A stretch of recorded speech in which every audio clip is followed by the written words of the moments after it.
Morning, everyone. Boker Tov. Continuing the laws of Hatmana, insulating.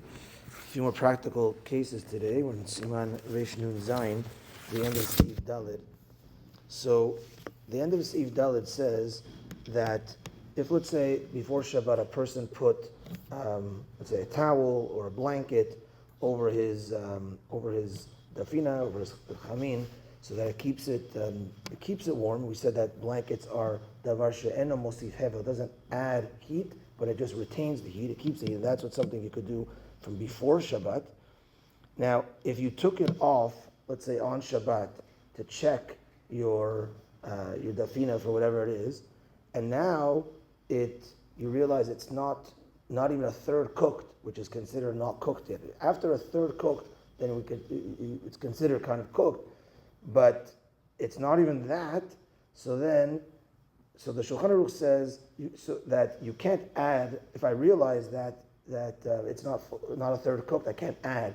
And here, Rabbi Mad Yosef adds to this halacha that if I take off the blanket and I realize it's not even a third cooked, I can't put it back on, because then again it's not now that it's keeping it warm, but it's adding to the actual cooking because it's not even a third cooked yet.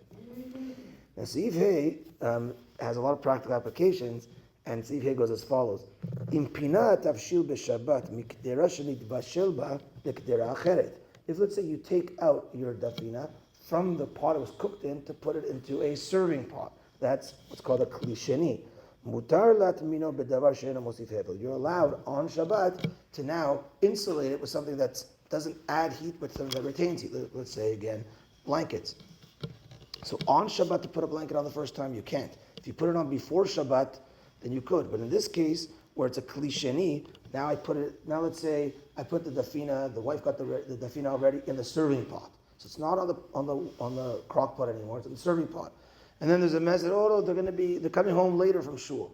So she wants to try keeping it warm. So she's allowed to put a blanket on it. You're allowed to matmin on Shabbat a Kli Sheni. So, in addition to that, Kli Sheni is a thermos. So let's say you have a hot water urn, and now you want to go to shul, and you want to walk to shul, and you want to take of course you have an eruv, and you want to walk with your coffee. So you're allowed to put on the thermos, because thermos is a Kli Sheni. Because again, a Kli Rishon, where it's actually getting cooked, there, if I insulate and I realize it's not hot enough, I might come to heat up more, I might come to boil more, stoke the fire, change the knob. But once it's in a Kli Sheni, once it's in a second vessel, it's not on the vessel that it was cooked on. Even though this thermos is in order to retain the heat, but there's nothing that could cook it more in here. So therefore, you're allowed to put your hot water in your thermos, and that is okay. And also, in addition, is, let's say, any type of Kli Sheni. So let's say, a lady makes a baby bottle for the baby, and we don't want it to get too cold.